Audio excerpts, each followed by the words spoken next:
आपण पाहत आहात नाशिक खबर न्यूज, जनतेचे हक्काचे व्यासपीठ।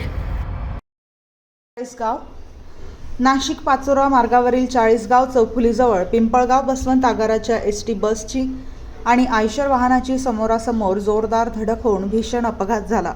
या दुर्घटनेत 4 प्रवाशांचा मृत्यू झाल्याची प्राथमिक माहिती असून मृतांमध्ये 2 महिलांचा समावेश असल्याचे समजते।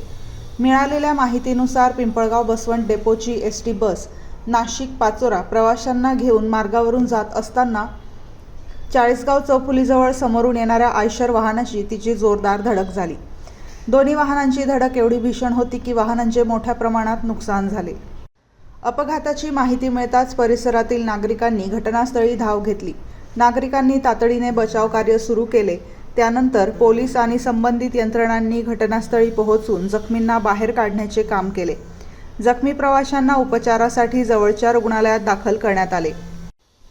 या भीषण अपघातात 4 जणांचा मृत्यू झाल्याची प्राथमिक माहिती आहे। मृतांमध्ये 2 महिलांचा समावेश असल्याचे समजते।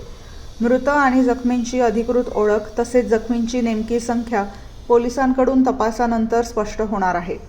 एसटी बस आणि आयशरची समोरासमोर धडक झाल्याने अपघातस्थळी मोठी गर्दी झाली। काही काळ वाहतुकीवरही परिणाम झाल्याची माहिती आहे। नागरिकांच्या मदतीने जखमींना वाहनांमधून बाहेर काढण्यात आले। दोन्ही वाहने नेमकी कोणत्या कारणामुळे एकमेकांवर आदळली याची माहिती अद्याप स्पष्ट झालेली नाही। चालकाचे नियंत्रण सुटले होते का, वेगाचा परिणाम झाला का किंवा रस्त्यावरील अन्य परिस्थितीमुळे हा अपघात झाला का याचा तपास पोलिसांकडून केला जात आहे।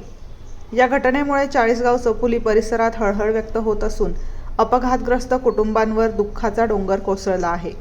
अपघातातील मृतांची नावे, जखमींची संख्या आणि घटनेचे अधिकृत कारण पोलिसांकडून मिळाल्यानंतर बातमीमध्ये पुढील तपशील जोडण्यात येणार आहेत। वृत्तसंकलन रफिक सय्यद।